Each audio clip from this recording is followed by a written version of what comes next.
네, 정치권 관심 뉴스 짚어보는 포커스 나이트 시간입니다. 오늘은 정호김 전 새누리당 의원, 김형주 전 민주당 의원과 함께하겠습니다. 어서 오십시오. 자, 오늘 국회에서는요, 윤석열 대통령에 대한 탄핵 청원 청문회가 열렸습니다. 국민 청원에 따라서 청문회가 열리기는 헌정사상 처음이라고 하는데요. 청문회가 시작 전부터 청문회장 안팎은 아수라장이었습니다. 영상 먼저 보고 오겠습니다.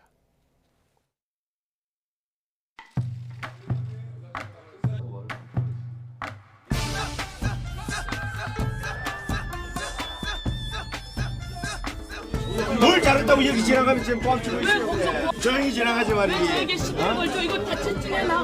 왜 시비를 걸죠 저에게?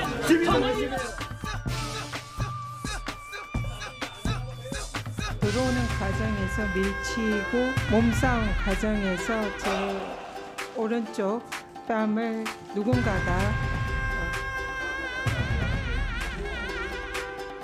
법률비서관으로 근무했던 주진우 법사위원께서 이 자리에서 누구와 통화했는지 정도는 최소한의 입증 책임을 프레임 씌워가지고 이게 마치 대통령 통화 아니냐 뭐 이런 식으로 말씀하시는 것 같은데 하나만 묻겠습니다. 거기 보면 국토부 장관 비서관하고도 통화한 게 있죠.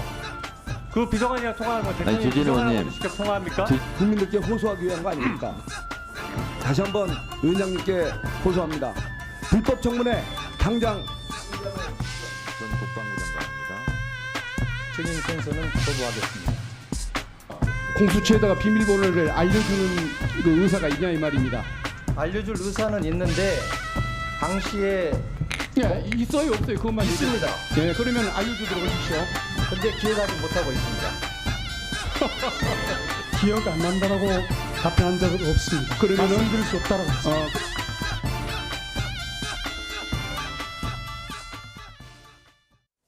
네, 영상으로 쭉 보셨는데요. 청문회 시작 전부터 여당은 반대 피켓 시위를 벌였고요. 여야 의원, 또 보좌진, 취재진 다 뒤엉키면서 몇몇 의원들이 또 다치기도 했습니다. 참 오랜만에 보는 장면입니다. 네, 참 안 좋은 장면을 또 한 번 보게 되는데요. 예. 아마 저런 상황을 연출하면서 이렇게 정쟁으로 치달을 거라는 거를 본인들도 알 거예요. 여당 의원들도 그렇고 예. 야당 의원들도 그렇고. 그런데 제목이 대통령에 대한 탄핵 청원 청문회이기 때문에 여당으로서도 가만히 보고만 있을 수 없는 상황이고요. 예. 또 오늘 주요 주제가 바로 순직 일주기가 된 그렇죠. 최혜병과 관련한 문제였는데 오늘은 정말 그 어떤 사실 확인도 드러난 게 이루지 없죠. 못한 채 네. 정쟁으로 끝나고 말았습니다. 근데 정말로 최혜병의 안타까운 사망과 관련해서 네. 진상이 무엇이고 외압 여부에 대해서 확인할 거라면은 과연 민주당처럼 이렇게 처음에 대통령 탄핵 청원 청문회라는 그런 타이틀을 가지고 이 문제에 접근하게 되면은 오히려 나중에 국민들이 지금 상당수가 공감하는 특검에도 이르지 못할 가능성이 훨씬 높아진 것 아니겠습니까? 네. 그래서 네. 결국은 정쟁이다. 정쟁인 걸 뻔히 알면서 아하. 지금 저 상황을 계속 연출하고 있다라는 점에서 개탄스럽죠. 차상등 진상규명보다는 타이틀인 대통령 탄핵을 위한 청문회였다. 그런 점을 이제 지적해 주셨는데요. 예, 김 의원님은 어떻게 보셨습니까? 실제로 이 내용 자체가 최혜병이 어떻게 사망하게 됐는지는 거의 없어요. 사실 조사 범위 내에서. 오히려 왜 그 과정에서 대통령 외압이 있었는지, 예. 왜 또 그 사령관은 빠졌는지, 뭐 여러 가지 또 이종섭 장관이 그게 개입을 어떻게 했는지, 예. 또 실제적으로 왜 본인이 사인한 것을 다시 돌려받았는지, 혹은 경북 경찰청에 있어서의 수사한 것을 들여다봤는지 안 봤는지 어떤 예. 그런 부분들이 중요했고 결국에는 민주당이 포커싱을 하는 것은 결국 대통령의 부적절한 개입이 있었다. 그게 맞춰 있기 때문에 예. 또 상당히 많이 말하자면 국민의힘 의원들도 원천적으로 이걸 봉쇄할 수밖에 없었고 예.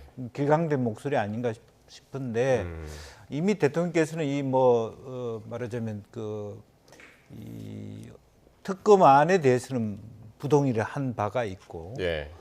또 실제적으로 오늘이 이제 정말 최이병 사망 1주기가 되는데 오늘 이러한 모습을 국회에서 이런 그 추태를 보이는 것은 굉장히 고인에 대한 최소한의 예의가 아니다. 네, 네. 여야 모두 할 것 없이 그렇게 예. 생각이 들고요. 보는 국민들도 상당히 이제 민망했습니다. 네. 그리고 뭐 이것을 그 굉장히 강하게 밀어붙이는 민주당도 그렇습니다만은 이게 불법적이고 위헌적인 것이라면 왜 참여해서 이렇게 논의를 하게 되고 예. 또 임승헌 사령관 처음에는 정인 선서를 안 하다가 후반기에 또 오후에 들어서는 선서를 하고 네. 이런 어떤 일관되지 못한 허둥대는 예. 그런 모습들을 보면서 훨씬 더 알겠습니다. 국민들이 실망하지 않았겠나 예. 그렇게 봅니다.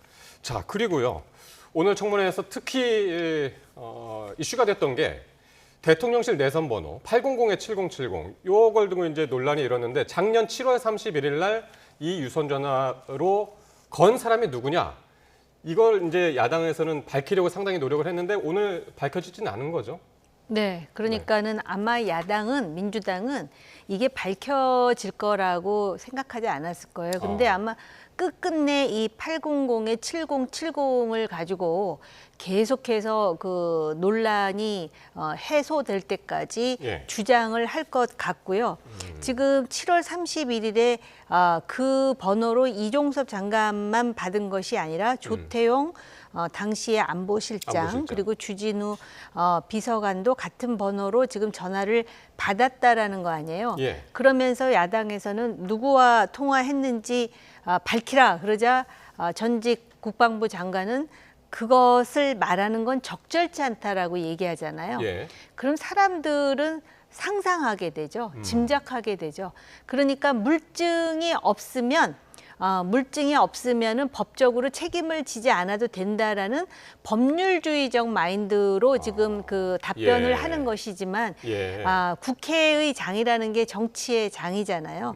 그리고 어떤 면에서 민주당은 지금 이거를 향유하는 것이죠. 왜냐하면은 예. 보는 국민들도 짐작하거든요. 저렇게 밝히지 못하는 저간의 사정이 무엇일까에 대해서 다양한 상상을 하지 않겠습니까? 예. 그리고 민주당은 아마 이것을 계속 정쟁의 소재로 해서 끝까지 아마 밀어붙일 계획을 가지고 있을 것 같아요. 그러니까 누가 전화했는지 명확하게 밝히진 못했지만은 그걸 누군지 짐작하게 하는 요소를 오늘 줬다. 글쎄요. 그걸 만약 말씀이네요. 우리가 짐작할 수 있다면 어쨌든 안보실장이나 장관이 전화를 받아야 된다라고 하는 그 힌트는 뭐냐면 예. 그분들보다는 좀 더 위에 그게 뭐 직인지 예. 연배인지 뭐 사회적 뭐 자리인지 모르겠습니다만은 예. 그분들이 그 실제적으로 보면 대통령과 회의를 하면서 그 자리에서 전화를 받았다. 네. 일정 정도 아까 토론해 보니까 본인이 조태일 안보실장이 받았다기보다는 아마 그쪽 비서관이나 보좌관이 그 전화를 대신 받았을 것이다. 실제로 받을 수 있는 그 시간대는 아니었다. 이제 예. 그런 얘기까지는 나왔습니다. 대통령과 예. 같이 회의를 하고 있는데 예. 실제로 그러면 대통령이 거기서 전화를 했을 리가 없다면 누구였겠느냐. 실제로 조태용 실장 전화번호로 전화를 했다 하더라도 실장이 전화를 받을 수 있는 상황은 아니었을 것이다. 예. 그러니까 누가 대신 전화기를 갖고 있다가 비서나 보좌관이 받을 수밖에 없었다. 이제 그럼에도 불구하고 그때 그 전화를 돌린다라고 하는 것은 그 사람 정도 이상의 급 되는 분이다. 예. 근데 이제 가장 우리가 추리할 수 있다 그러면 예. 김용현 경호처장 등도 되는 거 아니냐. 근데 결국 그 이종섭 말하자면 국방부 장관의 선배님이시고 대통령의 또 선배님이시고 예. 어떤 그런 여러 가지 상황으로 봤을 때 뭐 그걸 우리가 뭐 확인할 수도 없고 알 수도 없지만 예. 최소한 그 정도 선에서의 그 문제를 아우를 수 있는 예. 그런 정도의 얼개까지는 포위망을 만들어갈 수는 있지 않겠냐. 그렇다고 원래는- 여사가 전화를 했을 수도 없고 회의 주재를 하는 당사자인 대통령이 전화를 했지는 않았을 것이다. 그런 김 의원님이 정도까지는 지금 짚어주신 그 포인트는 원래는 지금까지는 그 7070으로 전화를 받은 사람이 이종섭 전 장관 한 명만 나왔었는데 네. 그 전에 조태용 실장하고 당시 실장하고 주진우 비서관까지 이제 포함이 되는 네. 바람에 네. 그러면 이 사람들한테까지 직접 전화할 수 있는 사람이 누구냐 해가지고 이제 그렇죠. 이런 얘기가 예, 예. 지금 나오고 있는 예. 거죠. 그리고 사실은 지금 문제가 되는 것은 그 주진우 의원이 돼 있는데 네. 그럼 이해 당사자인데 본인이 이 법사위에서 그런 이야기를 주고 받는 것에 대한 적정선 부분. 네. 뭐 본인은 이제 아니 그때 그 몇 초 전화를 어떻게 기억하냐 하지만 네. 사실은 기억할 수 있는 시점 굉장히 그 여러 가지 그냥 일반적인 전화는 아니었을 것이라는 생각도 네. 하게 됩니다. 알겠습니다. 자, 오늘 청문회에서는 사실 이제 22명의 증인으로 채택됐습니다만은 뭐 신원식 장관, 뭐 이종호 전 블랙펄 인베스트먼트 대표인가요? 뭐 핵심 증인들 한 6명이 불출석을 했는데 일주일 뒤에 다시 또 청문회가 있지 않습니까? 네네. 거기 이제 김건희 여사도 다 그 또 증인으로 포함이 돼가지고 그 어떻게 이종호라는 사람은 그래서 지금 양쪽에 다 본인이 원하지 않더라도 지금 네. 연루가 돼가지고 네. 26일에는 또 청문회에 응할 것인지 또 우리가 이제 또 관심을 갖고 볼 네. 수밖에 없는 상황이 되었습니다. 그런데 오늘 청문회에서 이렇게 많은 증인들이 불출석했다라는 거는 대통령실이나 정부의 입장을 방증하는 측면이 있고요.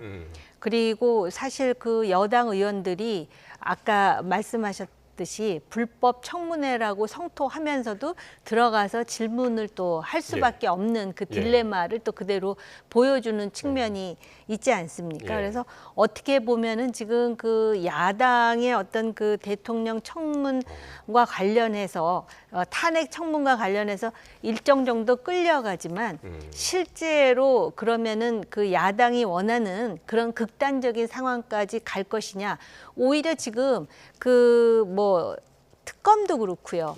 또 그 극단적인 지금 탄핵이라는 걸 지금 상정하고 있지만은 그 탄핵에 있어서 정말 중요한 변수가 되는 표는 그 8석이 국민의힘 의원으로부터 나와야 되는 그렇죠. 표인데 국민의힘의 국회의원들로 하여금 심지어는 정말 이 최혜병 문제와 관련해서 진실 규명이 필요하다라고 생각하는 사람들마저도 야당의 의도가 진실 규명에 있지 않다라는 거를 야당 스스로 보여주는 전략 미스를 그대로 지금 노정하고 있다라는 측면에서 그러니까 증인들도 많이 불출석하고 협조하지 않고 또 여당 의원들이 지금 저기 같이 출석해서 질문을 하면서 반박하는 그런 총극으로 지금 이어졌다라고 봅니다. 자 그러면 임성근 전 사단장은 왜 혐의자 명단에서 제외됐을까? 누군가 구명 로비를 한 것이 아니냐 이런 의문이 이제 계속되는 와중에 국민의힘 권성동 의원이 구명 로비 의혹과 관련해서 연일 야당발 제보 공작이다라고 이제 목소리를 높이고 있습니다. 또 이번 그 단톡방 대화 있죠, 멋쟁 해병. 그 단톡방 대화와 전화 녹취를 공개한 공익 제보자 김규현 변호사 입장도 함께 듣고 오겠습니다. 이에 이종호가 너 이번에 국회의원 한다며? 라고 묻자 김규현 변호사가 시도를 이리저리 알아봤는데 이번엔 좀 쉽지 않지 않을까 싶네요 라고 답합니다. 이어서 이종호 씨가 네가 파란색으로 가려고 그러니까 그렇지 빨간색으로 갔으면 내가 좀 나섰을 텐데 라고 허세를 부립니다. 그러자 김규현 변호사는 원래 파란 출신인데 빨간에서 받아주겠습니까? 라고 답을 합니다. 대화 내용에서 김규현 변호사의 강한 민주당 지지 성향과 국회의원 출마 의지를 확인할 수 있습니다. 그분의 말을 들어보면 사실 이 녹취록이나 이런 언론에 나온 거를 다 듣고 하시는 말씀인가 싶은 생각도 들긴 합니다. 결국 그분의 말을 한마디로 요약하자면 저 말을 하는 사람은 민주당원이니까 저 말을 믿을 수 없다. 이거거든요. 근데 그렇다고 한다면 뭐 그 녹취록의 내용이라든가 이런 부분에 대해서 뭐 한마디라도 어떤 반박이라든가 이의가 있어야 되는데 그런 게 하나도 없으세요. 그리고 시기상으로도 사실 뭐 요거를 제가 뭐 언론이나 이런 데 그 공수처나 이런 데 제보를 하는 데 있어서 민주당 관계자하고 교감을 하거나 뭐 이거 관련된 얘기를 한 적이 한 번도 없습니다. 그러니까 두 사람이 하는 이야기의 요지는 이 제보의 신뢰성을 가지고 이제 이야기를 하는 건데 한쪽에서는 제보를 믿을 수 없다, 공작이다라고 하고 있고 또 한쪽에서는 순수한 제보였다라는 주장인데 먼저 이제 권성동 의원의 주장은 뭐냐면 지금 그 김 변호사가 언론사에 제보를 하면서 자신의 정치적 이력을 의도적으로 숨기려 했다 그런 주장입니다. 그래서 뭐 숨기려 했거나 안 했거나를 떠나서 어쨌든 권성동 의원이 주장하는 바는 네. 파란색이다. 네. 그래 민주당. 공작이다. 네. 이제 결과적으로 자기가 민주당 지향성을 갖고 있다라는 것이 나왔지 않았느냐. 그러면 제가 역으로 보면 그러면 블랙펄 인베스트먼트 이중호 대표는 자기는 빨간색이라고 얘기했잖아요. 그 얘기는 왜 얘기 안 해요? 예. 내가 빨간색으로 왔으면 내가 도와줄 건데 그러면 그것은 바로 김건희 여사하고 굉장히 내가 친하다 바로 말하기 일보 직전을 얘기하는 거 아닙니까? 그것도 굉장히 치사선택한 부분이고 방금 해명이 있었습니다마는 근본적으로 자기가 자기 지향성이 있다 하더라도 그 사람이 전체적으로 뭔가 뭐 그 당의 지도부하고 꼭 연관이 되어서 공작을 해야만 그 색깔을 가집니까? 자기 성향 자체는 나는 뭐 어릴 때부터 나는 파란색이었다 이렇게 얘기할 수 있고 나는 뭐 어릴 때부터 빨간 색깔에 가까웠어 이런 얘기 자체를 할 수도 있는 거잖아요. 또 이리저리라고 하는 것은 경우에 따라서는 빨간 색깔에서 불렀으면 갈 수도 있다는 것도 얘기할 수 있는 겁니다. 그래서 권성동 의원이 이것저것을 너무 많이 가지치기를 하고 파란 색깔이니까 공작이다 이렇게 얘기하는 것은 너무 거친 합법이다 저는 그렇게 생각합니다. 정 의원님 어떻게 들으셨습니까? 아니 그러니까는 뭐 박정훈 대령의 변호를 또 맡고 있는데 이해 충돌은 없다고 하지만 석연치 않은 거는 사실이에요. 그러니까는 권성동 의원은 그가 민주당에 공천을 신청해서 파란색이기 때문에 비판을 하는 것 같은데 제가 보는 견지에서는 시계열로 보면은요. 그 최혜병 문제와 관련해 가지고 해병대 출신 변호사로 평론을 하면서 여러 가지 비판을 하고 그랬었어요. 그러다가 또 어느 순간에 박정훈 대령의 변호인이 되었다고 하더라고요. 그러다가 그 다음에 공익제보자가 되는 거예요. 근데 원래 순서대로 하려면은 작년에 그 얘기를 들었다는 거 아니에요. 그 블랙펄 인베스트먼트라든지 또는 경호원 출신 해병대 선배로부터 물론 본인이 그거에 대해서 갈등을 느꼈을 수는 있어요. 심리적으로. 그러면 차라리 변호사가 되거나 아니면 민주당에 공천 신청을 하지 말고 그냥 공익 제보만 했었으면은 그 취지의 어떤 진정성을 믿었을 것 같아요. 왜냐하면은 비슷한 사례가요. 이재명 대표의 부인인 김혜경 씨 법카와 관련해 갖고 공익 제보를 한 경기도의 공무원이 나중에 국민의힘에 공천 신청을 하면서 진정성이 많이 의심받았던 사례가 있어요. 근데 이 경우도 그렇잖아요. 본인이 한 1년 동안 심리적 갈등을 느꼈을 수는 있어요. 그러면 순수하게 공익 제보만 하면 되는데 그 전에 민주당에 공천 신청도 하고 뭐 그랬다 그러니까 좀 이상한 거 아니야? 그러면서 사실은 말이에요. 이 사람이 했던 말 있잖아요. 예를 든다면은 뭐 임성근에 대해서 사실은 별 4개를 달아주려고 그러고 이게 말이죠. 그쪽에 있는 몇몇 사람들 입에서 이렇게 간접적으로 나와가지고. 이종호 전 대표가 한 얘기죠, 그 얘기는. 근데 그 이종호 대표가 했다라는 공익 제보를 이 사람이 변호사로서 지금 공익 제보를 했지만 그 전에도 그 비슷한 얘기가 그 민주당 진영을 중심으로 해서 간접적으로 이렇게 전원처럼 나온 그런 그 인터뷰 내용이 굉장히 많거든요. 그렇다면 애초에 그러면은 나는 이렇게 이런 얘기를 들었고 공익 제보한다 하지 않고 슬슬 운을 떼우다가 지금 와가지고 공익 제보를 한다 그러니까 이게 보면은 순서가 뒤바뀌었단 말이죠. 그러면은 진정성이 의심받을 수밖에 없는 거죠. 그래서 김규현 변호사가 그냥 공익 제보자로서 얼굴을 드러내지 않았을 때는 몰랐는데 얼굴을 딱 드러내서 그 사람이 그 사람이잖아요. 박정훈 수사단장 그렇죠. 뒤에 있던 사람인데 바로 그 얘기예요. 이게 과연 박정훈 대령에게 도움이 될까? 그 생각마저 든다는 것이죠. 그러면서 이제 그 김규현 변호사가 지금 그 이종호 전 대표가 자기가 VIP에 대해서 이제 오락가락했던 것들 이런 것들이 이제 다 허풍이었다. 뭐 이제 그렇게 이야기를 하지 않았습니까? 근데 그게 아니다라는 이야기를 하면서 여러 가지 이야기를 하는데 김 여사 수행원 실명까지 이제 거론을 했었고 이정호 전 대표가 그리고 윤 대통령하고 김 여사 결혼시킨 것도 자기들이었다라고 이정호 씨가 얘기를 하더라. 그런데 그렇게 얘기하는 사람이 이게 허풍일 리가 없다. 이제 그런 근거로 이제 이야기를 하거든요. 네. 네. 여러 가지 그런 분들의 특성이 허풍이 있을 수 있죠. 뭐 블랙펄 인베스트먼트라고 하는 것을 하면서 주가 조작도 하고 내가 누구를 알고 그럴 수 있는데 흔히들 여기서 이제 피해갈 수 없는 부분은 VIP라고 하는 단어를 그냥 무슨 사령관이나 이런 사람도 아무한테나 달 수 있는 건 아니라는 거죠.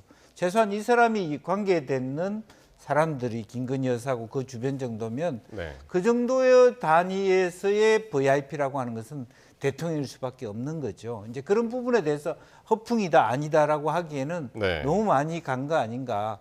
많은 그 사이에 믿을 수 없는 허풍이 존재할 수 있다 하더라도 최소한 몇 가지 지점은 팩트일 수밖에 없다라는 생각이고요. 예. 어쨌든 지금 요 관련해서는 지금 이제 공수처에서 이제 수사를 하고 있는데 이번 7월 초에 공수처에 본인이 직접 가서 김기현 변호사 가서 이제 조사를 받았던 그때를 이야기하면서 뭐라고 했냐면 그때 공수처 관계자가 이거 외압이 있었다. 우리 공수처 수사하는데. 그런 이야기를 자기가 들었다고 이제 이야기를 한단 말이죠. 그러면서 지금 이제 공수처 수사를 믿을 수 있겠느냐 이제 그런 의도인 것 같아요. 이 부분은 어떻게 들으셨습니까? 그러니까 이게 애초에 자기가 민주당에 공천 신청도 하지 않고 애초부터 순수한 마음으로 나는 해병대 출신 변호사인데 내가 작년에 이렇게 선배로부터 이 단톡방을 통해서 이런 얘기를 들었다만 하면은 이런저런 얘기를 하면은 사람들이 굉장히 귀담아 들을 텐데요. 네. 제가 볼 때는 지금 약간 오염이 됐다고나 할까? 그러니까 순서가 아까도 말씀드렸듯이 순서가 묘한 데다가 또 보좌관도 했었고 거기까지도 좋은데 뭐 민주당이 공천 신청을 하고 뭐 이런 얘기가 나오니까 네. 그런데 거기서 이제 뭐 공수처 수사 자기가 제보를 하는데 관계자로부터 외압이 있었다고 들었다고 하는데요. 이거는 무슨 물증 있는 거 아니잖아요. 그렇죠. 물증 있는 게 아니고 그다음에 또 뭐 이종호로부터 들은 얘기도 네. 전화는 녹취가 돼 있기 때문에 그거는 속된 용어로 빼박이지만 여기서 보면은 무슨 김 여사와의 친분으로 뭐 결혼도 우리가 시켰다 그러고 수행원 이름 있잖아요. 네. 수행원 이름은 인터넷 쳐도 나와요. 과거에 뭐 누구 아들이 수행을 했느냐 하면서 다 나오는 얘기거든요. 예. 그러니까 본인이 정말로 어떤 사람을 대리해서 변호를 할 생각이 있고 이 문제에 대해서 정의 구현을 하겠다 그러면은 저런 식의 접근은 제가 굉장히 객관적으로 보려고 노력하는데도 진정성에 대해서 그렇게 고개가 끄덕여지지 않아요. 저런 행태는. 예. 아까 정 의원님이 또 잠깐 얘기했습니다만은 이제 이번 그 청문회가 윤석열 대통령 이제 탄핵 청문회지 않습니까? 이제 어쨌든 이게 이제 최상병 오늘 같은 경우는 이제 최상병 순직과 관련해서는 진상규명을 이제 하겠다 하면서 이제 했던 거고. 그래서 여당은 이게 특검 찬성 여론을 최대한 끌어올리려고 하는 것이 이제 야당의 셈법 아니냐 그러는데 그러면은 어쨌든 이게 다시 이제 넘어와가지고 지금 이제 재표결을 해야 되는 상황인데 그거에 대한 영향은 어떨까요? 이런 청문회들. 그럼에도 불구하고 영향은 그렇게 높지 않고 미미할 거라고 보여집니다. 그러니까 아까 말씀이 있었습니다만 어쨌든 국민의힘에서 이탈표가 8표 나와야 되는데 한 표 정도 뭐 안철수 의원이 이탈을 과감히 한다고 치더라도 오히려 21대보다 22대가 더 쉬울 것이라고 생각하는데 그렇지 않을 것 같다는 네. 생각이 듭니다. 예. 그래서 그 나머지 현재 전당대 중이기도 하고 여러 가지 당내의 모습으로 보면 오히려 이제 한동훈 전 비대위원장이 가능성도 있을 때 어떤 새로운 안을 만들어질 가능성도 있지만 네. 어쨌든 그렇지 않고 현재의 상태로 갔을 때 이탈할 가능성은 그렇게 높지는 않다. 네. 그렇게 보여집니다. 알겠습니다. 말씀 나온 김에 국민의힘 전당대회 이야기를 좀 이어가 볼 텐데요. 오늘 이제 마지막 TV 토론회가 열렸죠. 그래서 오늘도 패스트트랙 공소 취소 공방 속에 이번에는 한동훈 후보의 그 기소 당시 검찰총장이 윤 대통령이었다라는 발언이 또 문제가 됐는데 한번 직접 듣고 오겠습니다. 토론에서도 이걸 장황하게 말씀하시지 않습니까? 사실관계를 묻겠습니다. 당시 남부지검 검사가 기소했지 무슨 윤 대통령이 기소했습니까? 제가 말한 걸 왜곡하시는데요. 당시 검찰총장이 대통령이셨다고 했지 제가 대통령이 기소했다고 말한 적이 없습니다. 전 정치인으로서 당으로서 요구할 수 있다고 생각합니다. 다만 나경원 대표님은 당시에 당직도 아니셨고요. 개인 차원에서 저한테 부탁하신 거예요. 그게 제가 제 것만 빼달라 그랬습니까? 한동훈 후보 똑바로 말하세요. 개인 차원이라고요, 제가? 예. 제 거를 빼달라 그랬습니까? 예. 네? 자, 패스트트랙 사건 기소가 정당했냐라는 묻는 질문에 한동훈 후보가 당시 검찰총장의 윤 대통령이었다라고 답하면서 또 설전이 더 커졌습니다. 어떻게 보십니까, 정 의원님? 그러니까 최근에 이 한동훈 후보의 토론 장면들. 여의도 문법이 아닌 거는 분명한 것 같은데 네. 과연 이것이 그러면은 국민들이 공감하는 문법인가? 그것도 솔직히 아닌 것 같아요. 네. 어떻게 보면은 한동훈 문법인가? 아니면 서초동 문법인가? 그런 생각이 드는데요. 그런데 어찌됐든 간에 그 당시 패스트 트랙에 올라탄 것이 선거법 관련이었잖아요. 네. 그리고 사실 당시에 보수 정당으로서는 도저히 받아들일 수 없고 어떤 식으로든 저항을 하지 않을 수 없는 상황이었어요. 예. 그럼에도 불구하고 소크라테스가 말하지 않았습니까? 악법도 법이라고. 그러면은 국회의원으로서 법에 근거해서 저항을 했어야 돼요. 나경원 후보 본인이 얘기하더라고요. 그때 강력히 저항해서 본인이 나다르크라는 별명을 얻었다 그러는데 더군다나 다 율사 출신 아닙니까? 네. 그렇기 때문에 법에 의해서 지금 기소가 돼서 절차를 밟고 있는데 굉장히 지금 오래 걸렸죠. 네. 그랬기 때문에 그것을 공소를 취소해달라라고 만약에 요청을 했다면 그 명분이 무엇이든 간에 적절하다고 볼 수는 개인이든 없어요. 아니면 이제 뭐 당을 위했든. 당을 위해서 한다면은 개인적으로 부탁을 할 게 아니라 아예 공론화를 했었어야죠. 그 패스트 트랙으로 당시에 민주당 의원들도 법적으로 지금 절차를 밟을 수밖에 없는 몇몇 의원들이 있는 것으로 아는데 그럼 이거 우리 여야가 털자. 이렇게 하는 게 맞는데 공소를 취소해달라니까 당장 민주당에서 무슨 얘기가 나오냐면은 그럼 나중에 이재명 대표가 대통령 되면 이재명 대표 여러 가지 사법 리스크 많은데 그것도 공소 취소해달라고 할 수 있는 거야? 이렇게 지금 민주당에서 반격을 가하거든요. 그러니까는 그런 식으로 하는 것이 동지들을 위해서 맞다라고 생각하는 것 같아요. 지금 다른 후보들 중에 원희룡 후보 같은 사람. 그런데 그거는 지난날의 여의도 문법이지 과연 그거를 수긍하는 국민들, 유권자가 몇 명이나 될까는 좀 본인들이 곱씹어 보았으면 그러니까 좋겠고요. 어쨌든 명분이든 뭐든 한동훈 후보한테 더 실려 있다. 아니에요. 그 그건 뜻이 아니고요? 아니고 그건 그런데 그런데 그 소위 당대표 지금 경쟁을 하면서 그런 얘기를 이렇게 탁 할 수밖에 없는 그 한동훈 정치인의 인격 은 무엇인가에 대해서 우리로 하여금 생각하게 만들잖아요. 과연 저것이 가슴이 넓은 정치인의 모습인가? 이런 거를 이렇게 생각하면서 고개가 이렇게 기웃거려지잖아요. 그렇기 때문에 한동훈 후보도 특히 그 국민의힘 안에서 상당히 그 점수를 잃은 부분이 있어요. 그렇지만 이거는 동지들의 문제이기 때문에 마치도 공소 취소를 해줘야 될 것처럼 하는 그 분위기도 잘못된 것이고 그렇다 그래서 사적으로 대화한 거를 저렇게 나는 지난날 너가 한 일을 알고 있어 하듯이 말하는 것도 적절하지. 물론 이제 나경원 후보가 소위 그 이재명 대표에 대한 구속 기소가 안 된 것이 법무부 장관 책임이라고 한 번도 아니고 토론할 때마다 얘기해서 명분 빌미를 준 측면도 있죠. 그러니까 나경원 후보가 공소 취소를 해달라고 했던 거를 당당하게 얘기할 수 있는 정당성도 지금 없는 거고 한동훈 후보가 거기에서 맞받아치는 과정에서 저런 식으로 얘기하는 그 어떤 그 문법? 말하는 문법? 이것도 틀린 거다. 그렇게 보시고 계신데요. 뭐 그런 부분이 있죠. 지금 이제 국민의힘의 기존의 어떤 문화 자체가 소위 위필링이거든요. 우리가 남이가에 대해서 한동훈은 그래 남이다라고 얘기를 할 수 있는 사람. 왜냐하면 그 잣대 자체가 우리가 남이라고 했을 때는 우리끼리 비밀을 밝히지 말자라는 그 전제가 있는 건데 한동훈은 그렇지 않다.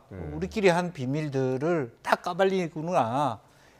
이제 그런 부분에 대해서 상당히 이질적이다, 네. 혹은 배신자다 이런 프레임을 씌우고 싶은 예. 그런 부분이 있는 거죠. 그걸 예. 우리가 어떻게 볼 거냐, 새로운 세대로 볼 것이냐, 네. 또 한동훈이 검사 출신이었기 때문에 그런 이 직무적 특성인지 개인의 네. 스타일인지 네. 우리가 그 당원들이 판단해야 될 지점이 아닌가 그렇게 생각이 들고, 어쨌든 기본적으로는 원희룡, 나경원 이 두 분이 한동훈 후보한테 부적절한 요구를 한 건 사실이다. 법무부 장관으로 왜 유창훈 판사한테 이재명 대표 구속시키는 걸 왜 안 네. 했느냐라는 얘기를 하면서 이 일이 벌어졌기 때문에 예, 알겠습니다. 자, 그동안 뭐 문자 논란도 있었고 사천, 뭐 댓글팀 의혹 여러 가지가 있었습니다만은 어쨌든 그럼에도 불구하고 한동훈 대사는 이제 꿈쩍도 안 하는 듯 했는데 어쨌든 그 최근에 있었던 이런 논란들 오늘 이제 선거인단 투표가 이미 시작이 됐고 주말에는 또 그 국민 여론조사도 있고 과연 어떻게 결과가 나올지 23일 한번 잘 지켜보도록 하겠습니다. 오늘 두 분 말씀은 여기까지 듣겠습니다. 정호김, 김형주 전 의원과 말씀 나눴습니다. 고맙습니다.